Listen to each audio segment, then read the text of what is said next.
We're here at the Maidstone, the official hotel of the Hamptons International Film Festival. And joining me now is Amy Glazer. She is the director of the film Seducing Charlie Barker. And Amy, let's talk about Seducing Charlie Barker. That's a sexy title for a movie. It is a sexy title. It began as a play by Teresa Rebeck called The Scene. And it's a modern-day morality play about an out-of-work actor who meets a young succubus, is what I want to call her. She seems like a complete moron, and within moments just begins this downward fall. It reminds me of the opening of Mad Men. I mean, I feel like that's his journey, but it also is a very satirical look at the entertainment industry, and about, you know, what our values are as a society and as a culture, and what happens when you value meaninglessness as opposed to meaning.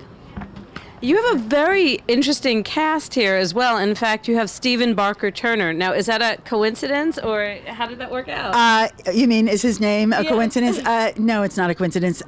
When I was shooting a scene of him as an actor, a flashback, at Cal Shakes, there was the tape of his name on his mirror, and it said Mr. Barker. And there was something so innocuous and also ubiquitous about the name Barker. So I felt like somehow it's an everyman story and his name. So I just pulled out his middle name. It's so irritating, these actors with three names. I have two actors like that. I have Stephen Barker Turner and David Wilson Barnes. And I found myself always saying their names. So I thought, well, I'll take Barker.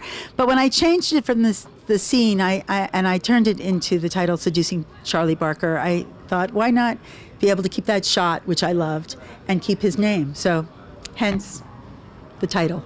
And so what do we know him from? What else has he been in? Well, most of the actors, other than Daphne Zuniga, who is from Spaceballs and Melrose Place, they're all theater actors. And like me, that's where we come from. My first language, I guess, is that of stage directing and theater. So, but as it turned out, both of my features are films that I first directed as a play and then reconstructed or deconstructed as a film. And I felt really comfortable with this group of actors because we had all done the play.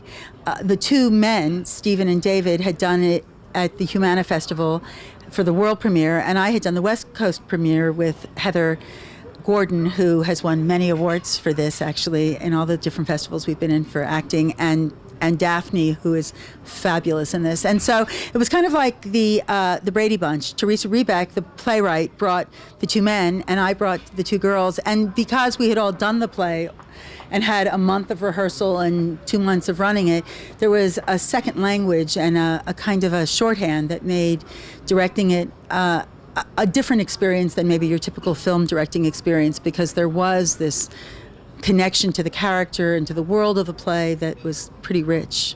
So what are the challenges of taking a play and turning it into a movie, into a feature?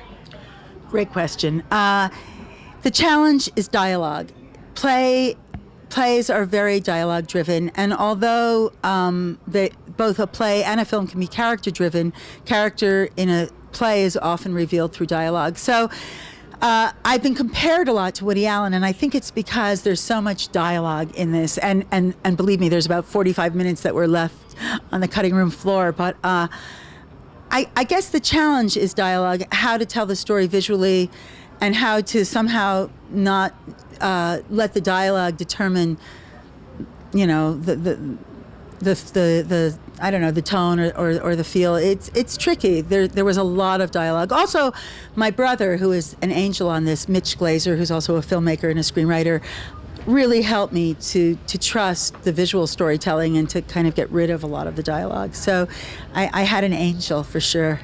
Other than your brother, you also have other family members who are theatrical. There are a lot of family members in the business. Do you want to talk a little bit about your uncle and other members of the family? My uncle, Sidney Glazer, produced the original film, The Producers, and both my brother and I were on the set we were living with him that summer for the entire shooting of The Producers. And I hold that accountable for my satirical sensibility, for sure. It definitely layered in a kind of a dark view of humor. But because of my uncle, who was also a huge lover of theater, I think for both my brother and me, he was the one that really showed us the way and kind of seduced us with how exciting storytelling can be and how important structure was. And I think that one of the things that defines me as a filmmaker, because I am a theater director, is my great adherence to text and to structure.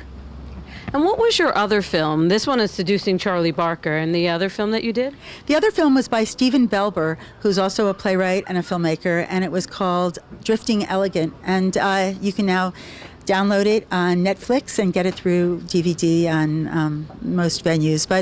And I'm also very proud of that. And again, that was a play that was a world premiere that I directed first as a play and then wasn't finished with it and always felt that it was more of a film than a play.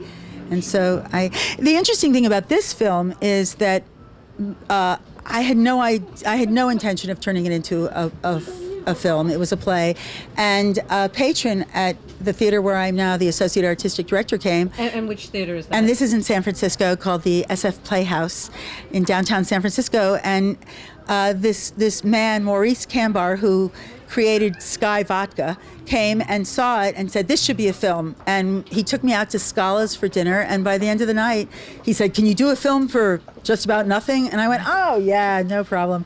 And before I knew it, I literally, he took me out to dinner in, I don't know, September, and in October I was shooting.